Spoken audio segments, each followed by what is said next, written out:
Suratul Adiyat, Surat 100. أعوذ بالله من الشيطان الرجيم. بسم الله الرحمن الرحيم.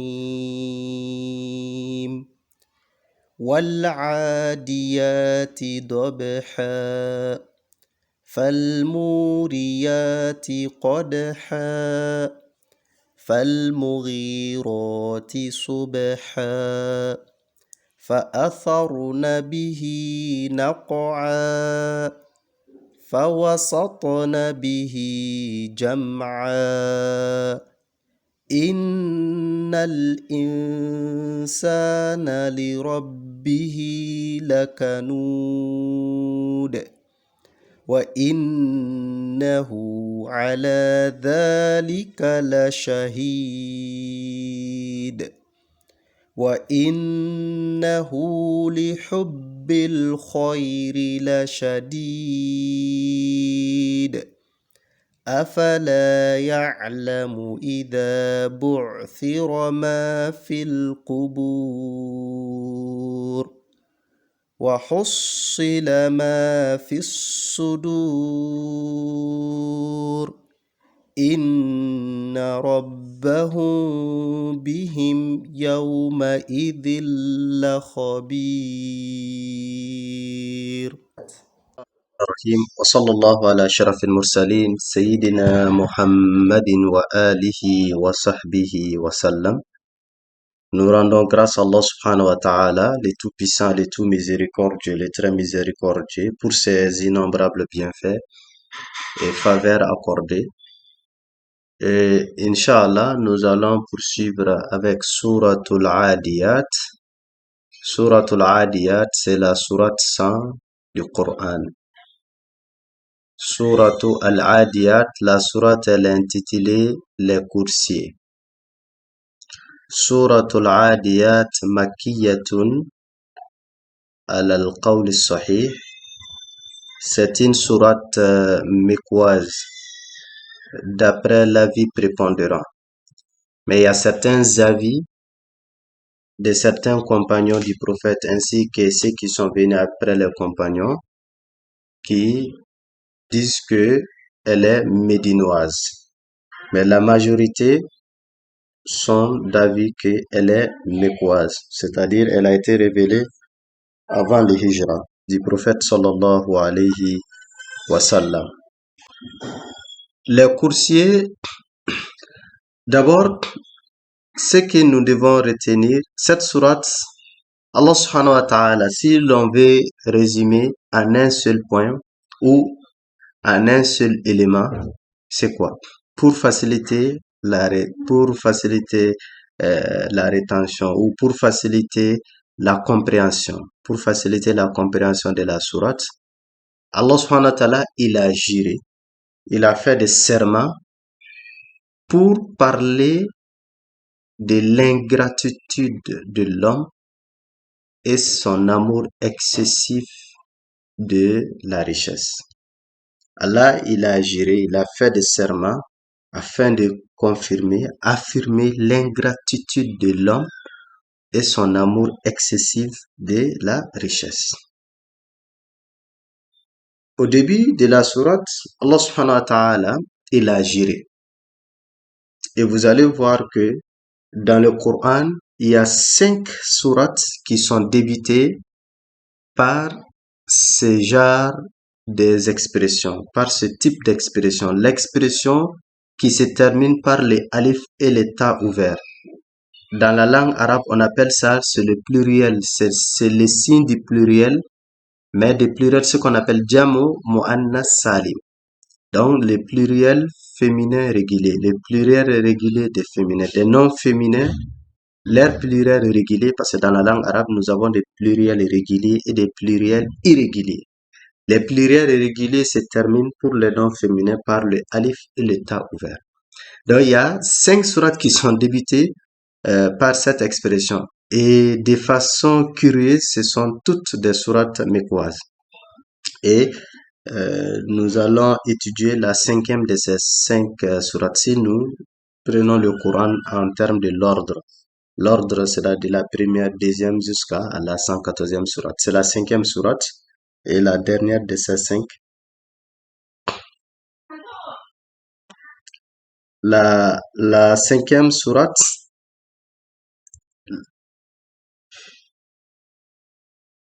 alors donc la, la,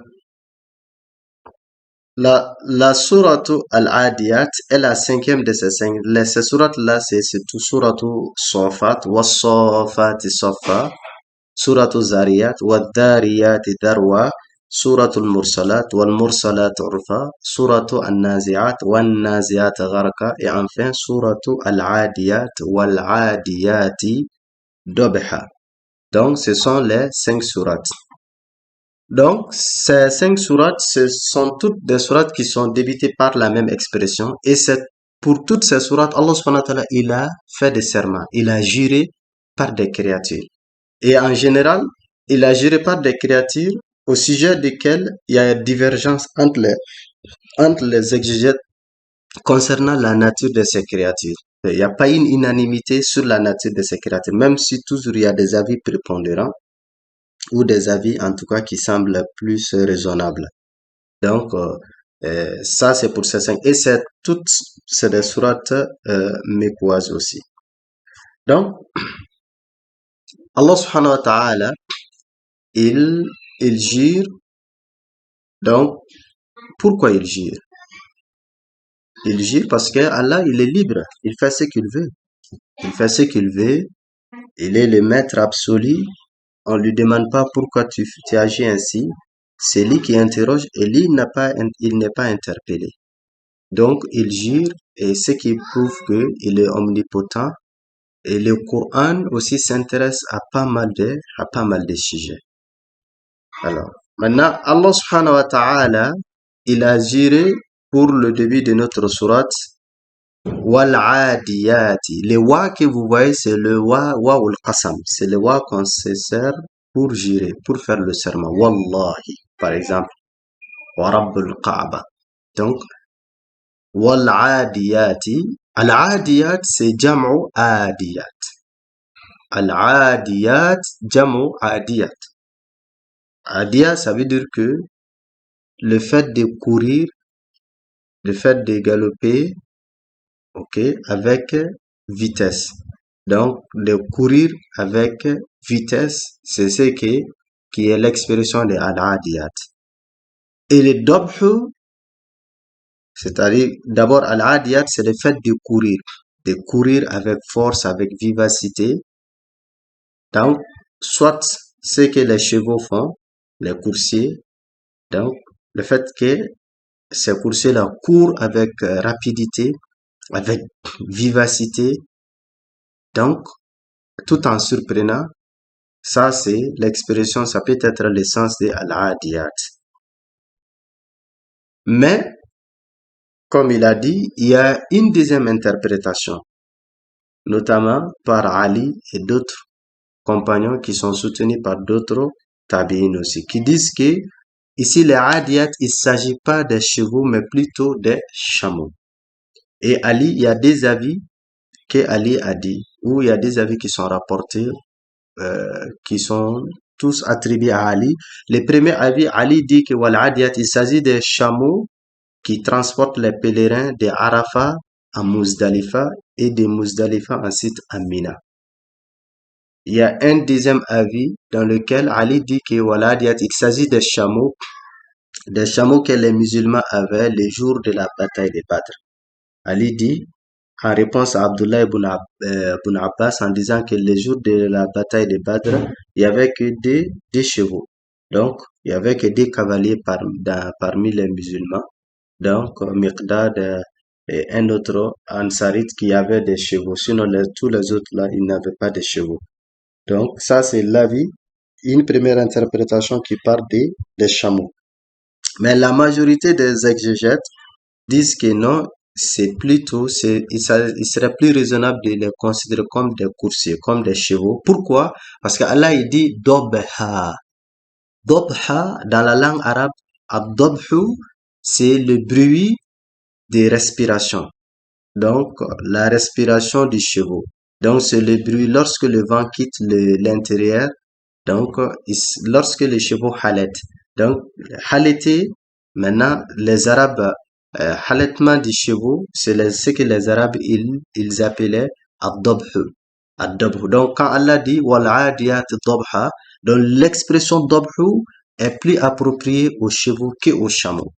Est plus approprié. C'est le son de respiration des chevaux lorsque les chevaux est en mouvement, lorsque les chevaux est en train de courir avec force. Donc, sa façon de transpirer, sa façon de souffler, qui dégage un bruit qui est audible. Maintenant, c'est ce bruit-là que les Arabes, ils appellent surtout dabhu. Donc, ce bruit-là est attendu, est senti, donc qui prouve qu'il est en train de fournir du fort, qui prouve qu'il est en train de courir avec force, avec vivacité. Donc, c'est pourquoi l'expression sera l'interprétation des chevaux, nous allons retenir pour la suite du cours. Mais sans négliger que il y a certains exégètes qui l'ont interprété comme étant des chameaux. Wallahu subhanahu wa ta'ala a'lam.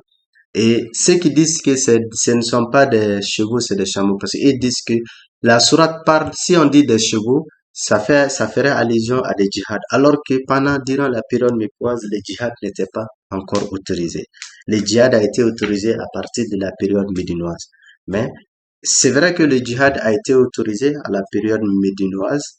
Et cette sourate, d'après l'avis prépondérant, elle est mécoise. Malgré cela, ça parle des chevaux au lieu que ça soit des chameaux. Wallahu ta'ala a'lam. Donc, Allah subhanahu wa ta'ala, au début de la sourate, il a juré par les coursiers qui halètent. Maintenant, qui halètent, qui courent en courant avec force, avec rapidité, et qui halètent, qui dégagent des bruits, qui entendent, qui considèrent comme leur façon de souffler, leur façon de respirer. Donc, Allah subhanahu wa ta'ala, il a juré par ce type de chevaux. Ainsi dit, Falmuriyati qadha. Donc, ce deuxième verset aussi fait que les savants disent que ça ne peut pas être des chameaux. Donc, deuxième caractéristique qu'Allah subhanahu wa ta'ala, il a donné de ces chevaux. La première caractéristique, c'est des chevaux qui courent avec force, avec rapidité et qui halètent en courant. Deuxième caractéristique, Allah dit Falmuriyati. Ici, dans le premier verset, lorsqu'Allah dit des chevaux qui courent, qui galopent rapidement, à partir de ces versets, on peut comprendre quelque chose. La première des choses, c'est que les chevaux, c'est un moyen à l'époque, c'est un moyen, en tout cas, c'est un moyen par lequel, quand un cheval galope, c'est le moyen par lequel les guerriers, les cavaliers utilisaient pour surprendre l'ennemi, pour mener des expéditions, afin de gagner des butins.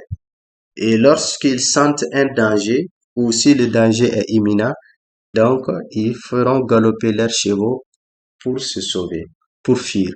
Maintenant, dans les deux cas, il y a des avantages. Dans le premier cas, ils gagneront le butin. Dans le second cas, ils sauveront leur peau. Donc, ça, c'est les avantages qui les chevaux ont et c'est pourquoi c'était apprécié par les cavaliers, les chevaliers. Donc, c'est la raison, ça fait partie des raisons qui ont fait que beaucoup de savants ont considéré comme étant que al-adiyat ici, ça part des chevaux au lieu des chameaux. Mais le deuxième verset aussi appuie leur avis, car Allah dit Falmuriyati qadha. Et le muriyat, c'est le pluriel de muriya dans la langue arabe, qui vient de l'expression ira, c'est-à-dire quand le feu dégage, l'étincelle de feu qui dégage, qui jaillisse.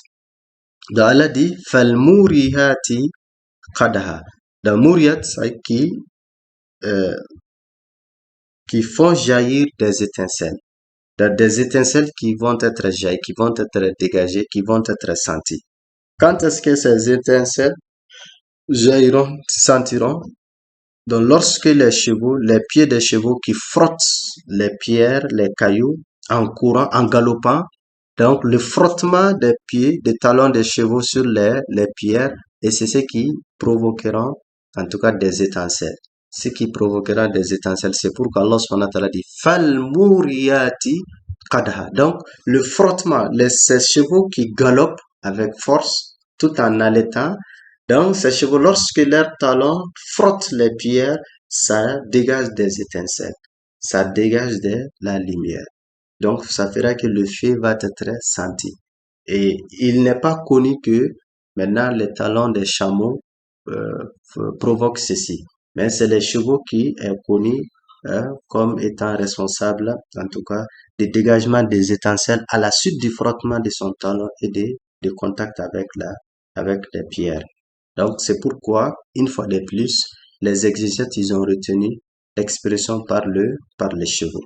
Maintenant, ceux qui ont interprété, lorsque l'on interprète par les chameaux, il y a des explications aussi pour chacun de ces versets. Mais nous n'allons pas tarder sur l'explication des chameaux. Nous allons nous focaliser d'après l'exégèse qui parle des chevaux. Donc, premier verset, Allah, il a juré aux chevaux qui galopent et qui allaitent. Second verset, ces mêmes chevaux, en galopant, le frottement de leurs talons avec les pierres provoquera d'étincelles. Allah subhanahu wa ta'ala, il a juré par ses chevaux avec cette deuxième caractéristique, description. Troisième description, Allah dit Fal Mughirati Subha. Al Mughirat, c'est le pluriel de Mughirat. Mughiratun, son pluriel, c'est ce qui est Al Mughirat. Donc, qui vient de Al Ighar. Donc, ça, c'est des raids, ok, des attaques, des expéditions soudaines. Donc, Allah dit au verset 3 qui attaque. Maintenant, Mughira, ça vient de Ghara, c'est-à-dire des raids, des attaques, des lancers. Donc, quand une armée lance des attaques, surprend l'ennemi en les attaquant, donc, c'est ce qu'on appelle Al-Ighara. Donc, Allah, il a juré.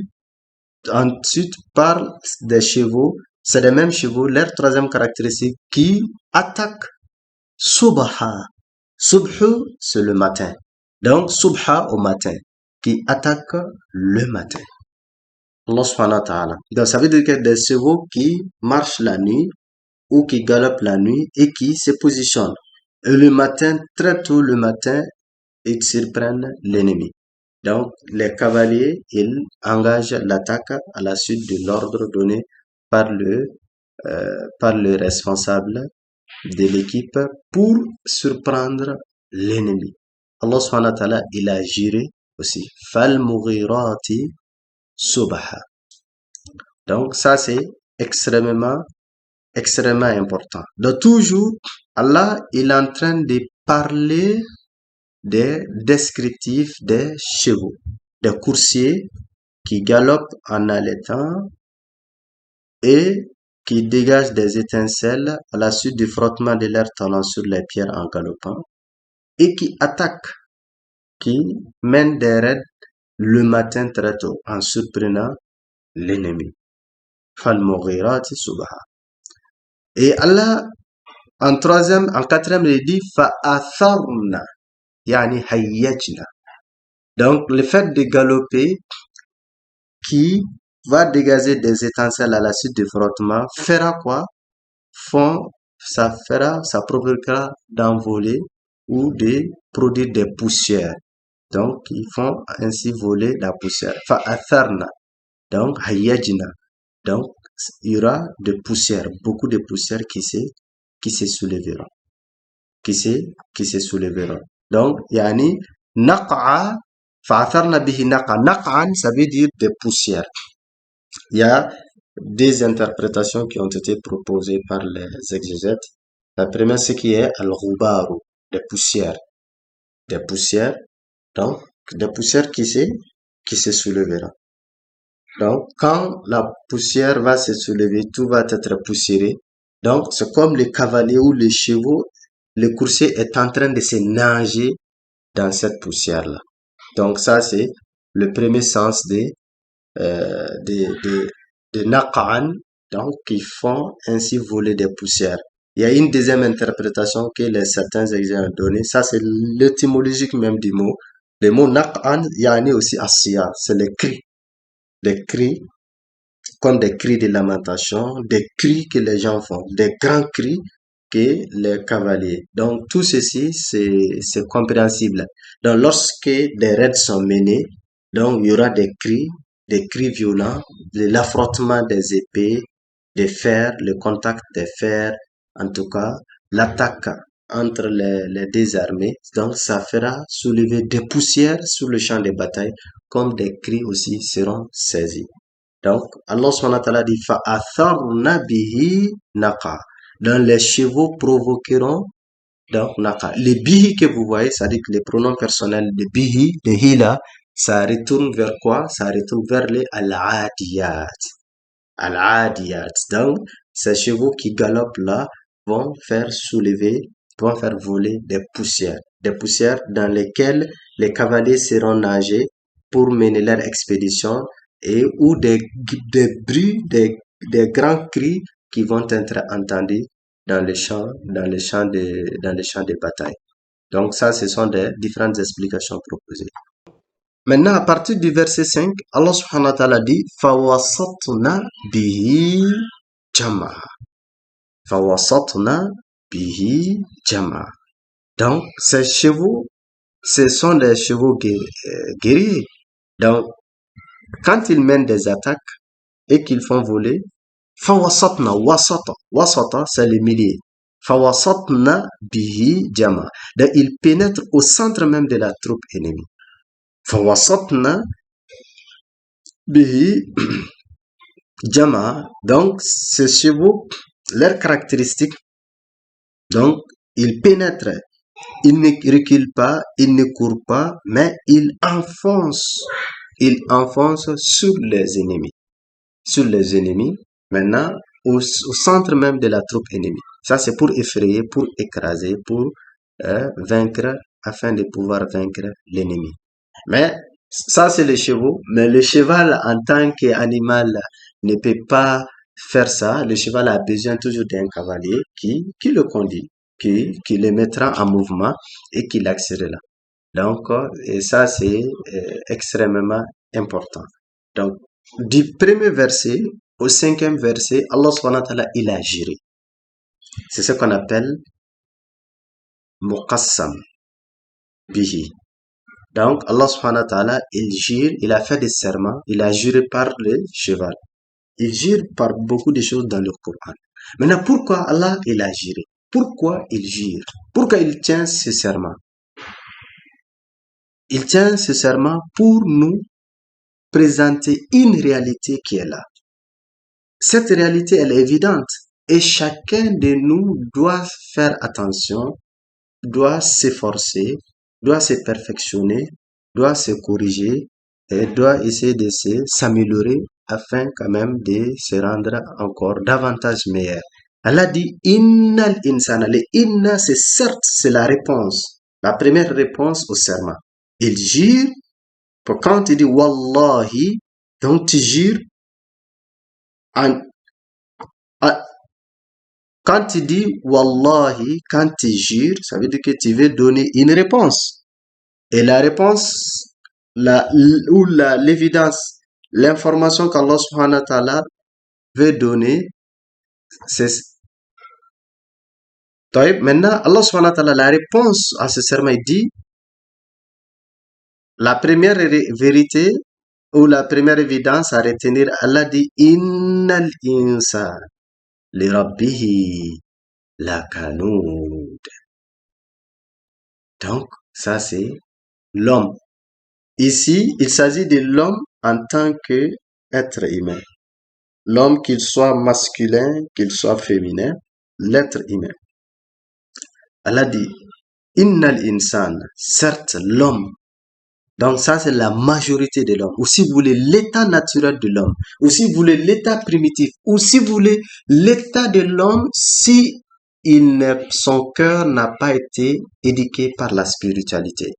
Lorsque la foi n'a pas réellement pénétré dans un cœur, lorsque l'âme n'est pas réellement éduquée par la foi, n'a pas été pétrifiée par la foi, ce cœur ou cette âme, comment se comporte?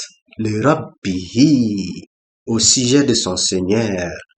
li rabbihi, le hi là, ça retourne, ce pronom-là retourne sur l'homme. Donc, au sujet de son Seigneur ou envers son Seigneur, la kanoud. La kanoud, l'expression la kanoud dans la langue arabe, ça peut prendre, ça veut dire quoi?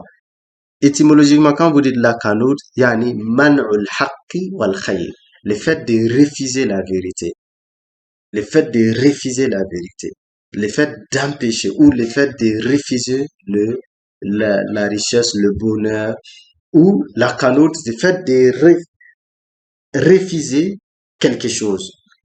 Refuser quelque chose. Par exemple, dans la langue arabe, on peut dire wal ardu kanoud, c'est-à-dire la terre sur laquelle rien ne se pousse. La terre qui ne laisse pas pousser. Mais les exégètes, ils disent que la kanoud ici, yani kafour, c'est l'ingratitude. Donc quand on veut traduire, au lieu de dire refuser la vérité quelque chose, il s'agit d'une forme de l'ingratitude. Donc, qui ne reconnaît pas les bienfaits d'Allah sur lui, qui ne reconnaît pas les faveurs d'Allah sur lui, qui ne reconnaît pas la seigneurie d'Allah sur lui, qui ne reconnaît pas les avantages que Dieu lui a accordés, qui est ingrat, qui oublie les faveurs, les avantages, les mérites accordés par Allah subhanahu wa ta'ala. De ça, c'est la nature humaine. Comme Allah nous dit dans la sourate al-Fajr, وَأَمَّا إِذَا مَبْتَلَاهُ فَقَدَرَ عَلَيْهِ رِزْقًا فَيَقُولُ رَبِّي أَهَانَنِ. Dans la sourate Fajr, dans le verset 15, verset 16, Allah nous dit, il nous décrit la nature humaine. Il dit l'homme, lorsque Dieu l'éprouve, Dieu fasse qu'il a des difficultés, des soucis, donc il a un cours de moins, il va dire que mais mon Seigneur m'a humilié. Il oublie les années d'avantages, les faveurs, les bienfaits qu'Allah subhanahu wa ta'ala lui a accordé. Il oublie tout ça. Il regarde maintenant sa limite matérielle en disant que son Seigneur l'a humilié. Et Allah dit, l'homme de nature, c'est comme ça. Ça, c'est tout homme. Tout homme. Ce qui aidera l'homme de quitter ce niveau de bassesse, les niveaux bas, pour atteindre le niveau du sommet, le haut, c'est-à-dire la spiritualité, le perfectionnement, c'est la foi. Donc c'est pourquoi l'homme a besoin de la foi pour s'élever, pour se perfectionner, pour quitter ce niveau de bassesse et atteindre ce niveau élevé, atteindre le sommet. Mais quand il n'atteint pas ce sommet, il sera toujours dans le bas, qu'Allah subhanahu wa ta'ala nous a présenté. Donc la première des choses, Allah, il nous donne cette réalité. Il jure. C'est comme Allah dit, Wallahi, al-insan li rabbihi lakanoud. Je jure que l'homme est ingrat envers son Seigneur. C'est la même. Donc, Allah il a juré au début de la sourate pour nous donner cette réalité. Et Dieu dit, wa innahu ala dhalika la shahid. L'homme même, il reconnaît cela de lui-même.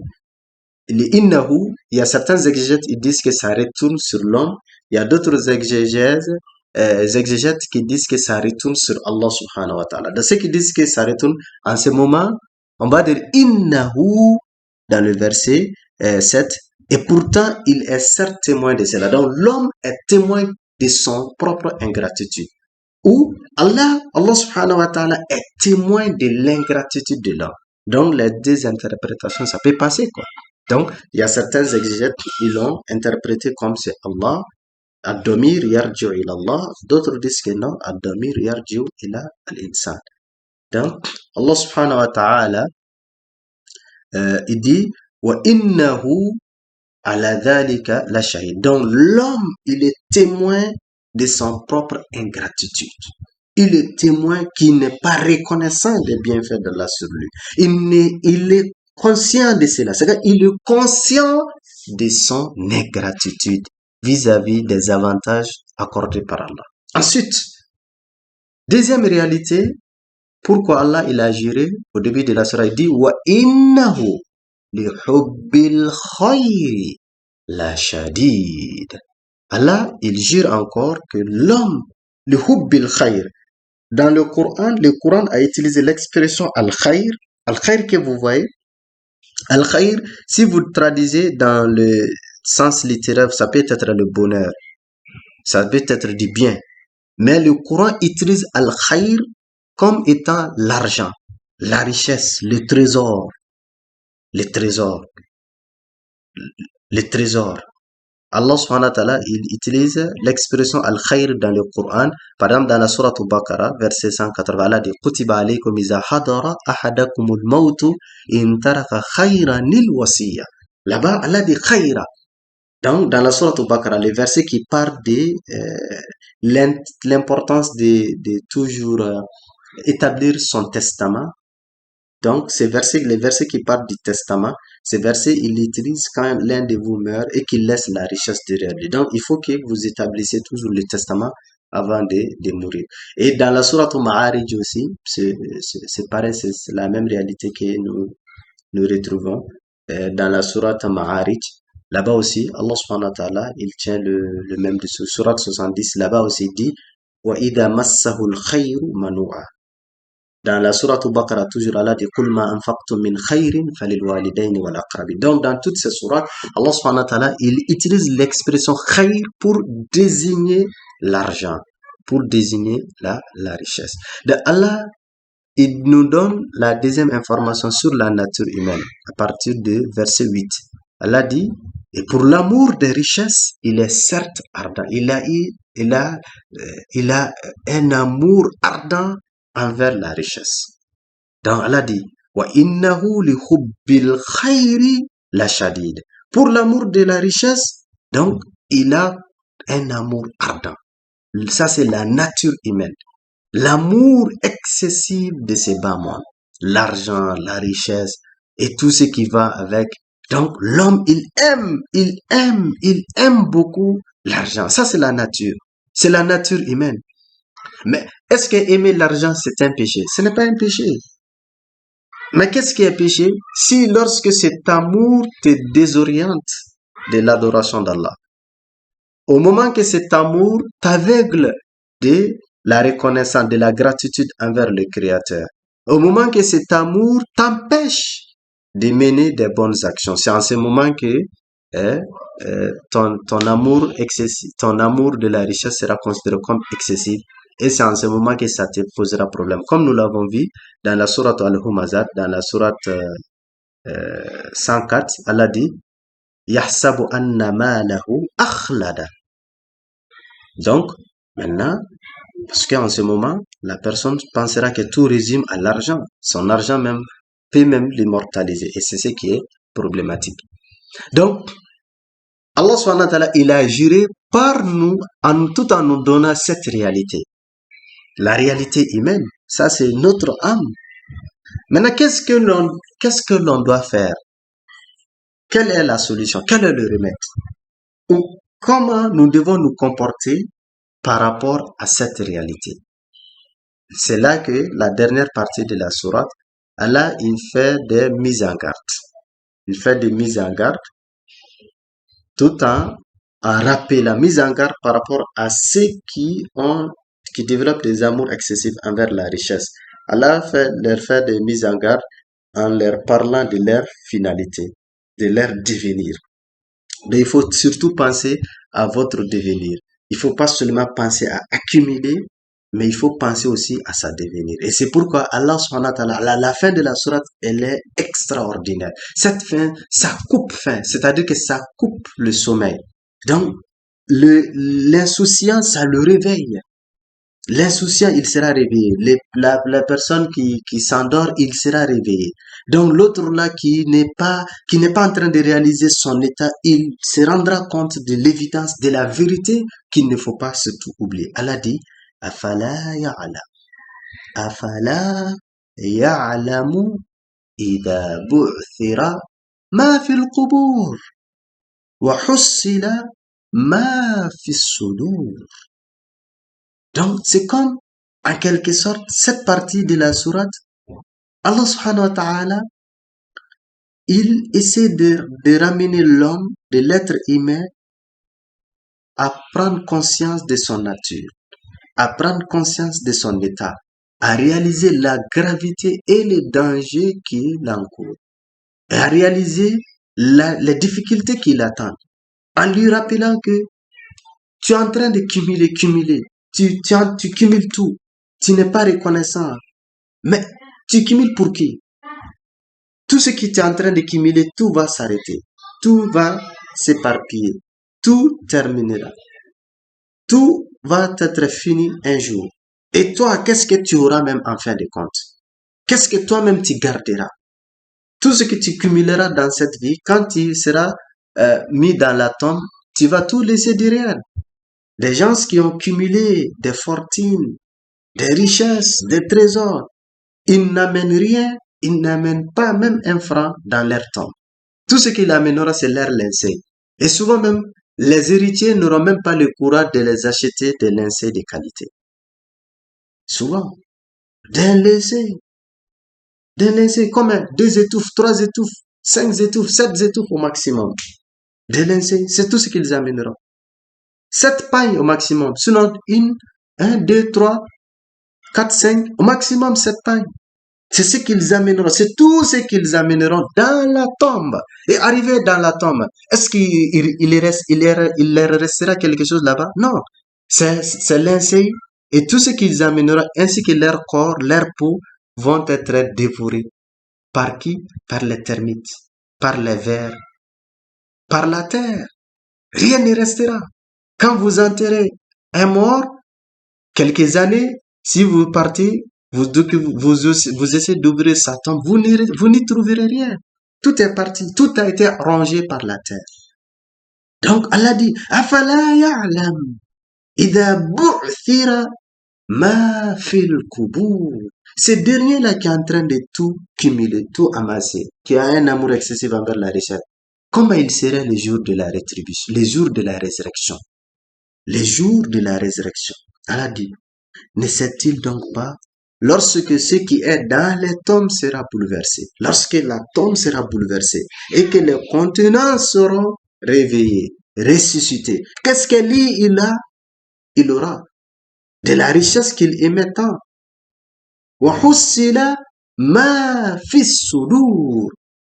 Et tout ce qu'il a gardé dans son cœur de l'ingratitude, de manque de reconnaissance envers Allah subhanahu wa ta'ala, de l'amour, de l'envie, de cette richesse, vont être exposés.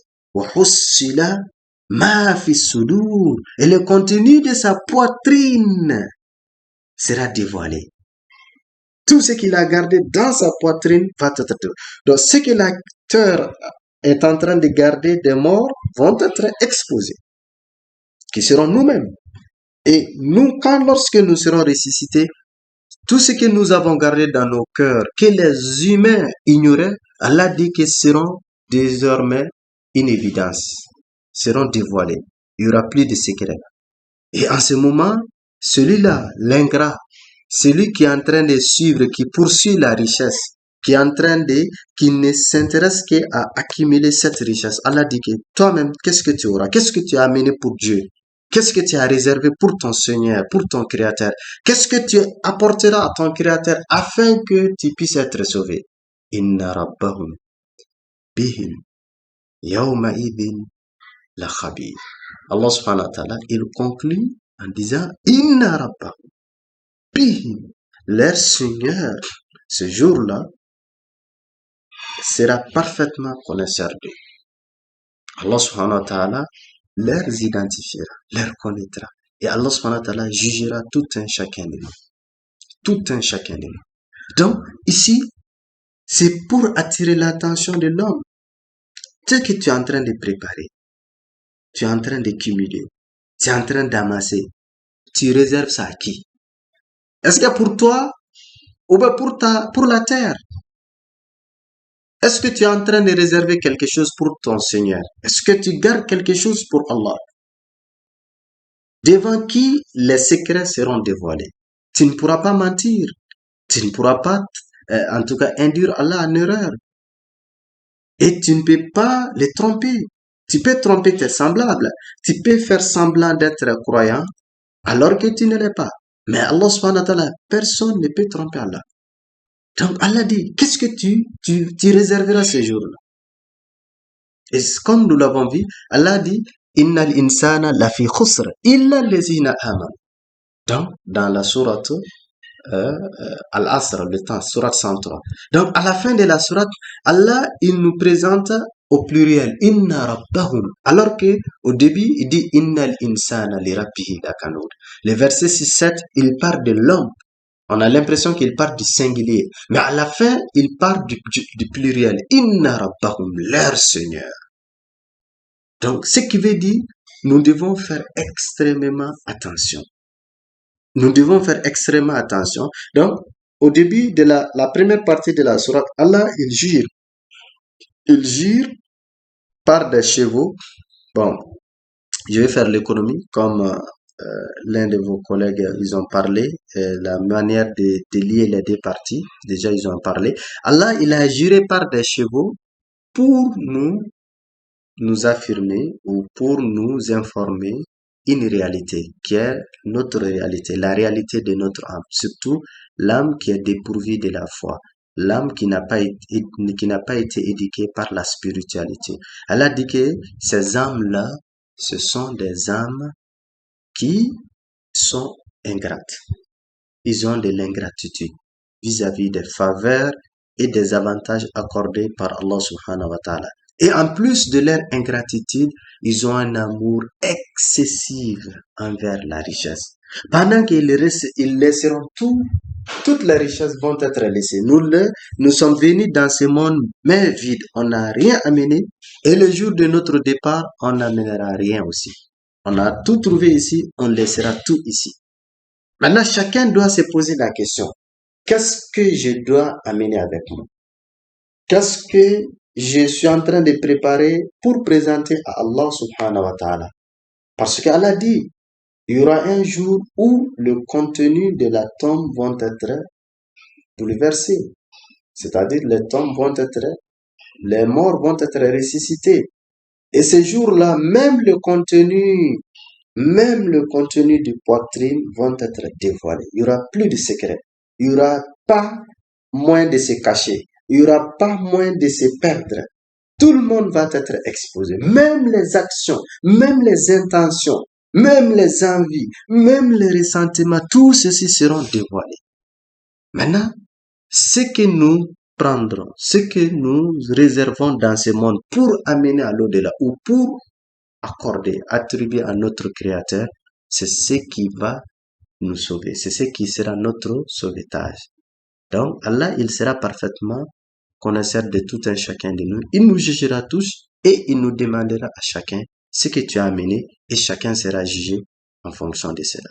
Et comme nous l'avons vu avec les sourates précédentes, si la balance sera lourde de ce que nous amènerons de ce monde-là, nous serons dans le paradis. Qu'Allah nous accorde cela. Mais pour les mécréants, d'autant plus qu'ils n'ont rien amené avec eux, ils n'ont rien envoyé pendant qu'ils étaient là, ils ont tout cumulé, ils ont tout laissé derrière eux ici, leur balance sera légère les jours derniers. Et ce sont les personnes qui termineront dans l'abîme qu'Allah subhanahu wa ta'ala nous en préserve. Donc, chacun doit faire extrêmement attention. Nous sommes dans cette vie, il y a la vraie réalité qui nous attend. Cette réalité, c'est la mort. Et surtout la vie après la mort. Mais cette vie après la mort se prépare ici.